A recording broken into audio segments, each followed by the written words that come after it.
अस्सलाम वालेकुम दोस्तों, मैं हूँ वाकिब खान और आप देख रहे हैं वाकिब जदून डब्ल्यू के यूट्यूब चैनल। आज हम शेयर करेंगे पनामा की और पनामा के सिस्टम के बारे में बताएंगे कि इस वक्त लोग कैसे गुजारते हैं। तो चले चलते हैं वीडियो की तरफ। अगर यूट्यूब चैनल को सब्सक्राइब नहीं किए तो चैनल को सब्सक्राइब करें। अस्सलाम वालेकुम दोस्तों, आज हम आपको ऐसे कंट्री की सैर करवाने जा रहे हैं जिसका नाम 2016 के बाद सबसे ज्यादा फेमस हुआ।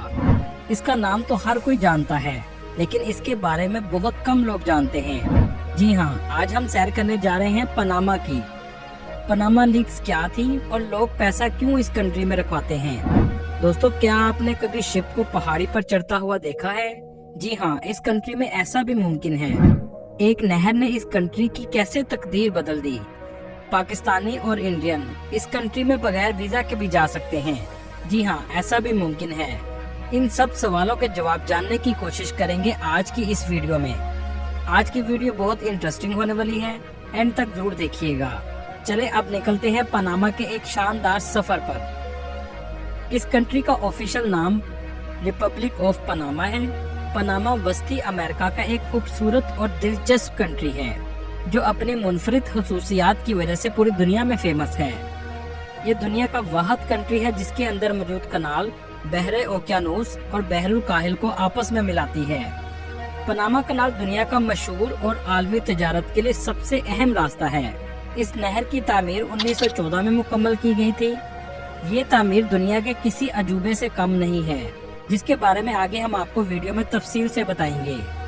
पनामा कुदरती खूबसूरती से माला माल है। इस कंट्री में जंगलात भी वसी पैमाने पर मौजूद हैं और इन जंगलात में जानवर और परिंदे भी अजीबोगरीब इकसाम के पाए जाते हैं। पनामा की कुल आबादी 45 लाख के करीब है, जो आबादी के लिहाज से दुनिया के 129वें नंबर पर आता है। इस कंट्री की जुग्राफियाई अहमियत भी बहुत ज्यादा है। शुमाल मगरिब में कोस्टारिका, जनूब मशरिक में कोलंबिया और इसके अलावा 2 समुंदर भी लगते हैं जिसमें बहरे ओकियानूस और बहरुल काहिल वाक़ हैं। इन समुद्री और जमीनी सरहदों की बदौलत पनामा न सिर्फ तजारती रास्ता है बल्कि आलमी नकलो हमल के निज़ाम में अहम किरदार अदा करता है। पनामा का दारुल हुकूमत पनामा सिटी है जो जदीद और तारीखी इमारतों का मरकज है, जबकि old Panama city UNESCO world heritage का हिस्सा भी है। पनामा सिटी दुनिया का वाहिद ऐसा शहर है जहां सिटी के अंदर रेन फॉरेस्ट मौजूद है। इस कंट्री में बोले जाने वाली जुबान स्पेनिश है, लेकिन इसके अलावा इंग्लिश भी बहुत ज्यादा बोली जाती है। इस कंट्री की मईशत का दारोमदार कार्गो शिप्स, रिफाइंड पेट्रोलियम और टूरिज्म पर मुनहसर है। इसी वजह से पनामा अपने हिस्से में अमीर तरीन ममालिक में आता है। दोस्तों, यहाँ आपको एक हैरानकुन बात बताता चलूं, इस कंट्री की एक नहर इस कंट्री की आमदनी का 1/3 जनरेट करती है। पनामा के 68% लोग शहरों में रहते हैं, जबकि 32% लोग गाँव में आबाद हैं। इस कंट्री में सबसे ज्यादा लोग रोमन कैथोलिक हैं, जो 85% के करीब हैं, और प्रोटेस्टेंट की आबादी 15% है। दोस्तों, अब बात करते हैं पनामा कनाल की, जिसकी वजह से ये कंट्री पूरी दुनिया में फेमस है। ये कनाल ही इस कंट्री की सबसे बड़ी खासियत है।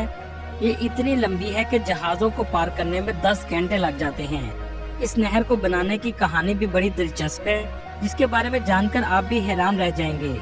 ये 2 समुंदर को आपस में मिलाती है। इस नहर की तामीर 1881 में शुरू हुई। इस नहर से हर साल 15,000 से ज्यादा शिप गुजरते हैं। कहते हैं फ्रांस ने इसे 9 साल तक बनाने का काम किया, जिसको बनाने में 20,000 से ज्यादा लोग मारे गए। इस नहर को बनाने का काम दुनिया का सबसे बड़ा और मुश्किल इंजीनियरिंग प्रोजेक्ट भी माना जाता है। चलें अब आपको दिखाते हैं इस नहर से जहाज कैसे गुजरते हैं।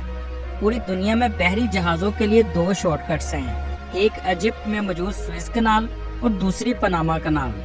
सुएज कनाल के जरिए चाइना, जापान और सिंगापुर के बहरी जहाज बआसानी यूरोप तक रसाई हासिल कर लेते हैं। अगर अमेरिकन कंट्रीज में जाना हो तो इसके लिए पनामा कनाल इस्तेमाल की जाती है, जिसका फायदा पनामा को बहुत ज्यादा होता है, और पनामा इन जहाजों से $4 लाख तक किराया भी वसूल करता है। दुनिया में 50,000 के करीब शिप्स मौजूद हैं, जिसमें से 70% शिप्स इन्हीं कनाल से गुजरते हैं। अगर ये दोनों कनाल बंद हो जाएं, तो इसका असर पूरी दुनिया पर पड़ेगा। पनामा की जमीन समुद्र से 30 मीटर की ऊंचाई पर है। पहले एक समुद्र से 30 मीटर तक शिप को ऊपर उठाया जाता है। इसके बाद कनाल से गुजरने के बाद 30 मीटर दोबारा नीचे समुद्र में उतारा जाता है। ये वाकई ही इंजीनियरिंग का एक शाहकार है। लेकिन आज पनामा को एक बहुत बड़ा मसला दरपेश है।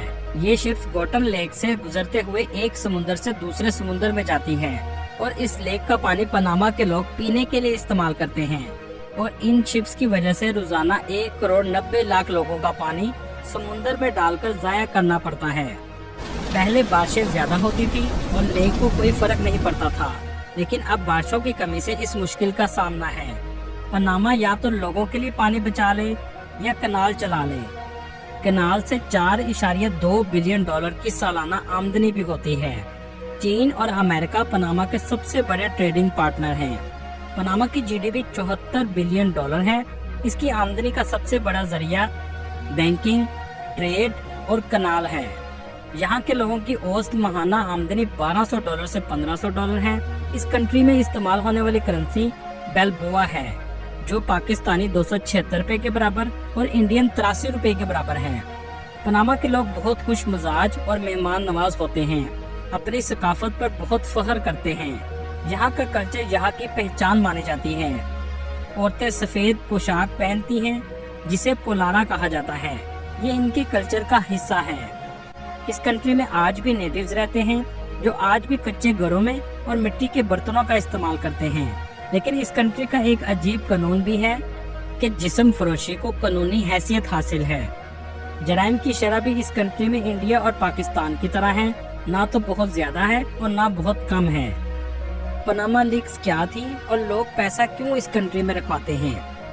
ये उस वक्त सामने आया जब पनामा के मशहूर कानूनी फर्म मुसाक फिनेस्को से खुफिया डॉक्यूमेंट्स लीक हुए। इन डॉक्यूमेंट्स में दुनिया भर के सियासतदानों और कारोबारी लोगों के असासे और ऑफशोर कंपनी की तफसीलात मौजूद थी। पनामा में लोग अपनी ऑफशोर कंपनी इसलिए बनाते हैं कि राजदारी रखी जाती है और मनी लॉन्ड्रिंग से भी पैसा लाने पर पूछा नहीं जाता। इस कंट्री में ये पता नहीं लगाया जा सकता कि ये पैसा जायज तरीके से लाया गया है कि नाजायज तरीके से। लेकिन इस लीक्स ने दुनिया के बहुत से ममालिक की बुनियादें हिला कर रख दी, जिसका असर पाकिस्तान पर भी हुआ। दोस्तों, ये बात बहुत कम लोग जानते हैं कि पनामा की नेशनैलिटी लेना बहुत आसान होता है। आपको परमानेंट रेजिडेंसी का वीजा लेना होगा और 5 साल रहना होगा। इसके बाद आपका एक मेडिकल टेस्ट किया जाता है और नेशनैलिटी दे दी जाती है। इसके अलावा अगर आप पनामा में 3 लाख अमेरिकी डॉलर सरमायाकारी करें तो आपको परमानेंट रेजिडेंसी दे दी जाती है और 5 साल बाद नेशनैलिटी मिल जाती है। और अगर आप पनामा की नेशनैलिटी जल्दी लेना चाहते हैं तो आपको पनामा की किसी लड़की से शादी करना होगी, जिसमें सिर्फ 3 साल बाद आपको नेशनैलिटी मिल जाती है। इसके अलावा अगर आपका बच्चा पनामा में पैदा होता है तो इस बच्चे को उसी वक्त नेशनैलिटी मिल जाती है, चाहे आप किसी भी कंट्री से हों। दोस्तों, इस कंट्री में परिंदे सबसे ज्यादा पाए जाते हैं। आपको सुनकर हैरत होगी कि कनाडा और अमेरिका को मिलाकर जितने परिंदे हैं, उससे ज्यादा परिंदे इस छोटे से कंट्री में मौजूद हैं। इस कंट्री में ज्यादातर गर्मी पड़ती है और टेम्परेचर 45 सेल्सियस तक चला जाता है। अगर बात की जाए इस कंट्री के वीजे की, तो पाकिस्तान में पनामा की एम्बेसी मौजूद नहीं है। लेकिन फिर कैसे जा सकते हैं? इसके लिए आपको दुबई, अजरबैजान या बैंकॉक से अप्लाई करना पड़ेगा। इसका वीजा आप बगैर एजेंट के भी अप्लाई कर सकते हैं।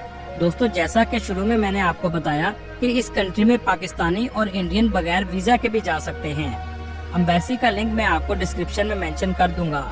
बगैर वीजा के जाने के लिए आपके पास Canada, USA, Australia, Korea, Japan या इंग्लैंड का वीजा हो तो आप बगैर वीजा के पनामा जा सकते हैं। आप सोच रहे होंगे अगर इन ममालिक का वीजा हो तो पनामा क्यों जाना पड़े? लेकिन ऐसा एक कंट्री भी मौजूद है जहां पाकिस्तानी, इंडियन आसानी से जा सकते हैं, वो है सिंगापुर। जी हाँ, अगर आपके पास सिंगापुर का मल्टीपल वीजा मौजूद हो और एक बार आपने सिंगापुर का विजिट किया हो तो 30 दिन के लिए आप पनामा बगैर वीजे के जा सकते हैं, जैसा कि आप एम्बेसी की वेबसाइट पर लिखा हुआ देख रहे हैं। अगर इस मुल्क की तारीख की बात करें तो पनामा भी स्पेन की कॉलोनी थी, जिसको आज़ादी 1821 में मिली। इसके बाद ये ग्रैंड कोलंबिया का हिस्सा बन गया, जिसमें पनामा, कोलंबिया और इक्वाडोर की कंट्री शामिल थी। ये सब एक कंट्री बन गए, जिसे रिपब्लिक ऑफ कोलंबिया कहा जाता था। 1903 में पनामा कोलंबिया से आज़ाद हो गया और एक अलग कंट्री बन गया। इस कंट्री में तकरीबन 400 पाकिस्तानी आबाद हैं। बहुत से इंडियन और पाकिस्तानी कनाडा जाने के लिए पनामा का रास्ता इस्तेमाल करते हैं। इस कंट्री का लिटरेसी रेट भी बहुत अच्छा है, जो तकरीबन 95% के करीब है। इस कंट्री की famous universities university of Panama, technologies university of Panama और लैटिन यूनिवर्सिटी ऑफ पनामा शामिल हैं। इस कंट्री में पब्लिक यूनिवर्सिटी में पढ़ने का खर्चा $1,000 से $3,000 सालाना है, जबकि प्राइवेट यूनिवर्सिटी में पढ़ने का खर्चा $3,000 से $5,000 सालाना है। और इस कंट्री में रहने का खर्चा $500 से $1,000 माहाना है। ये कंट्री बड़े आज़म अमेरिका के उन ममालिक में आता है जहाँ टूरिस्ट बहुत ज्यादा आते हैं। एक रिपोर्ट के मुताबिक 25 लाख लोग सालाना इसका विजिट करते हैं। टूरिस्ट सबसे पहले पनामा सिटी में आते हैं। इस सिटी का ओल्ड टाउन इनके कल्चर को बयान करता है, जहाँ की खूबसूरत गलियाँ और बाजार आपको अपना दीवाना बना लेते हैं। पनामा का सबसे बड़ा फेस्टिवल कार्निवाल मनाया जाता है, जिसमें लोग सड़कों पर रंग बिरंगे कपड़ों में मलबूस होते हैं, जो फरवरी और मार्च में शुरू होता है। इस कंट्री में बहुत खूबसूरत आइलैंड भी मौजूद हैं, जिसमें बोकास डेल आइलैंड सबसे ज्यादा फेमस है। इसके अलावा अगर आप कुदरत का नज़ारा लेना चाहते हैं तो पर्ल आइलैंड भी जा सकते हैं। अगर आपको हिस्ट्री पसंद है तो आप कैरेबियन सी के किनारे वाक़या पोर्टोबेलो नेशनल पार्क का भी विजिट कर सकते हैं। अमाडोर कॉजवे 3 आइलैंड को आपस में मिलाता है, जो बहुत खूबसूरत है। ये पनामा सिटी के बिल्कुल करीब वाक़या है। दोस्तों, ये थी आज की हमारी इन्फॉर्मेटिव और दिलचस्प वीडियो। आपको वीडियो कैसे लगी कमेंट में जरूर बताइएगा, और नए आने वाले दोस्तों से गुजारिश है हमारे चैनल को सब्सक्राइब और लाइक जरूर कीजिएगा। अगली वीडियो तक अल्लाह हाफिज।